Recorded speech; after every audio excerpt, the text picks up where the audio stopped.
कहा जाता है कि एक बार ग्रीष्म ऋतु में जब नाथद्वार में भीषण गर्मी थी, उस समय मंगला या श्रृंगार झांकी के दौरान सेवायतों ने देखा कि श्रीनाथ जी के मुखमंडल पर पसीने की बूंदें स्पष्ट दिखाई दे रही थी। सेवायत पहले तो चकित रह गए।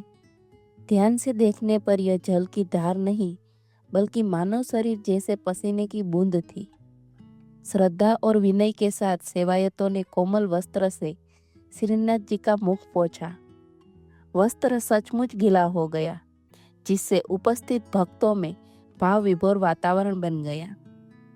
पुष्टि मार्ग में श्रीनाथ जी को सजीव बालक के रूप में माना जाता है, जो गर्मी महसूस करता है, थकता है, विश्राम चाहता है और सेवक के सेवा से प्रसन्न होता है।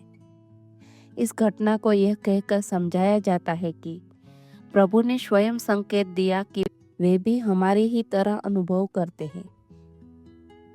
इस घटना के बाद ग्रीष्म ऋतु में विशेष शीतल सेवा आरंभ हुई। चंदन, गुलाब जल, इत्र, हल्के सूती वस्त्र, ठंडे भोग और शीतल वातावरण, इन सबको प्रभु की दे सुख सेवा माना जाने लगा। भक्तों की दृष्टि में भक्तों के लिए ये कोई चमत्कार नहीं, बल्कि प्रेम का प्रमाण है। हम भगवान को जैसा मानते हैं, भगवान हमारे लिए वैसे ही बन जाते हैं। अगर हम उन्हें केवल मूर्ति माने, तो वे हमारे लिए मूर्ति ही रहेंगे, और अगर हम उन्हें साक्षात भगवान माने, तो वे स्वयं भगवान बनकर हमारे सामने प्रकट होंगे। जिस दृष्टि से हम उन्हें देखते हैं, उसी दृष्टि से वे हमें देखते हैं। कभी मित्र बनकर, कभी भाई बनकर, कभी पिता बनकर।